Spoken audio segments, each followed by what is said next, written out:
આવતું ચોમાસું 16 આની એટલે કે ખૂબ જ સારું રહેવાનું અનુમાન જૂનાગઢના આગાહીકાર રમણીક વામછાએ આપ્યું છે। વામછાની આગાહી એવા સમય આવી છે જ્યારે એક તરફ હવામાન વિભાગ, ખાનગી હવામાન એજન્સીઓ અને કેટલાક હવામાન નિષ્ણાંતો દેશ અને ગુજરાતમાં ચોમાસું થોડું નબળું રહેવાની આશંકા વ્યક્ત કરી રહ્યા છે। જો કે રમણીક વામછાએ આ બધાની તદ્દન વિરુદ્ધ આગાહી કરી છે। વામછાએ ત્યાં સુધી કહ્યું છે કે ઉત્તર ગુજરાતમાં વધુ વરસાદ થશે। વામછાના મતે કૃતિકા નક્ષત્રમાં આગામી 17 થી 21મી દરમિયાન અમરેલી અને ભાવનગર સહિત સૌરાષ્ટ્રના વિવિધ વિસ્તારોમાં છૂટોછવાયો વરસાદ પડી શકે છે। ત્યારબાદ 28 મે થી 2 જૂન દરમિયાન રોહિણી નક્ષત્રના પ્રભાવ હેઠળ ગાજવીજ, તેજ પવન અને વાવાઝોડા જેવો માહોલ સર્જાઈ શકે છે। વામછાના મતે કૃતિકા નક્ષત્રમાં વરસાદની શરૂઆત થવી તે સારા વર્ષના સંકેત હોવાથી આ વર્ષે 16 આની ચોમાસું રહેવાની પૂરી આશા છે। વામછાના મતે આ ચોમાસામાં સરેરાશ અંદાજે 50 થી 55 ઇંચ જેટલો વરસાદ વરસી શકે છે। રમણીક વામછા પ્રાચીન વર્ષા વિજ્ઞાનના વિવિધ પરિબળોના આધારે છેલ્લા 3.5 દાયકાથી ચોમાસાના વર્તારા આપતા રહ્યા છે।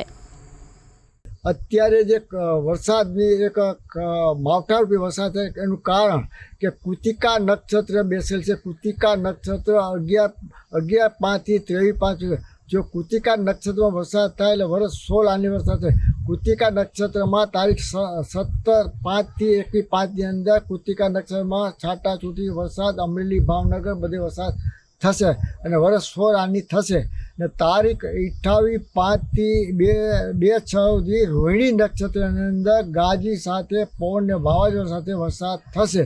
તારીખ 24, 25, 26 તારીખે મે મહિનાની અંદર ગરમી 44 થી 45 ગરમી થશે ને ખેડૂતોને કોઈ પણ ચિંતા કરવા જેવી નથી। ચોમાસું વરસાદ 50 થી 55 ઇંચ વરસાદ થશે અને આ વર્ષે જે હોળીને પ્રગટે ત્યારે હોળી નમેલી હોવાથી ઉત્તર ગુજરાતની અંદર વરસાદ વધારે થશે અને વેરાવળમાં અતિવૃષ્ટિ થશે।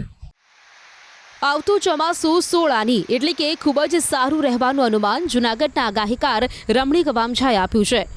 વામછાની આગાહી એવા સમય આવી છે જ્યારે એક તરફ હવામાન વિભાગ, ખાનગી હવામાન એજન્સીઓ અને કેટલાક હવામાન નિષ્ણાંતો દેશ અને ગુજરાતમાં ચોમાસું થોડું નબળું રહેવાની આશંકા વ્યક્ત કરી રહ્યા છે। જો કે રમણીક વામછાએ આ બધાની તદ્દન વિરુદ્ધ આગાહી કરી છે। વામછાએ ત્યાં સુધી કહ્યું છે કે ઉત્તર ગુજરાતમાં વધુ વરસાદ થશે। વામછાના મતે કૃતિકા નક્ષત્રમાં આગામી 17 થી 21મી દરમિયાન અમરેલી અને ભાવનગર સહિત સૌરાષ્ટ્રના વિવિધ વિસ્તારોમાં છૂટોછવાયો વરસાદ પડી શકે છે।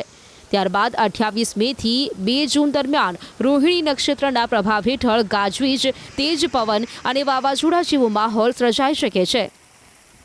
વામછાના મતે કૃતિકા નક્ષત્રમાં વરસાદની શરૂઆત થવી તે સારા વર્ષના સંકેત હોવાથી આ વર્ષે 16 આની ચોમાસું રહેવાની પૂરી આશા છે। વામછાના મતે આ ચોમાસામાં સરેરાશ અંદાજે 50 થી 55 ઇંચ જેટલો વરસાદ વરસી શકે છે। રમણીક વામછા પ્રાચીન વર્ષા વિજ્ઞાનના વિવિધ પરિબળોના આધારે છેલ્લા 3.5 દાયકાથી ચોમાસાના વર્તારા આપતા રહ્યા છે। અત્યારે જે વરસાદની એક માવઠારૂપી વરસાદ છે એનું કારણ કે કૃતિકા નક્ષત્ર બેસેલ છે। કૃતિકા નક્ષત્ર 11/5 થી 23/5 જો કૃતિકા નક્ષત્રમાં વરસાદ થાય એટલે વર્ષ 16 આની વરસાદ થાય। કૃતિકા નક્ષત્રમાં તારીખ 17/5 થી 21/5ની અંદર કૃતિકા નક્ષત્રમાં છાટાછૂટી વરસાદ અમરેલી, ભાવનગર બધે વરસાદ થશે અને વર્ષ 16 આની થશે ને તારીખ 28/5 થી 2/6 સુધી રોહિણી નક્ષત્રની અંદર ગાજી સાથે પવન ને વાવાઝોડા સાથે વરસાદ થશે। તારીખ 24, 25, 26 તારીખે મે મહિનાની અંદર ગરમી 44 થી 45 ગરમી થશે ને ખેડૂતોને કોઈ પણ ચિંતા કરવા જેવી નથી। ચોમાસું વરસાદ 50 થી 55 ઇંચ વરસાદ થશે અને આ વર્ષે જે હોળીને પ્રગટે ત્યારે હોળી નમેલી હોવાથી ઉત્તર ગુજરાતની અંદર વરસાદ વધારે થશે અને વેરાવળમાં અતિવૃષ્ટિ થશે।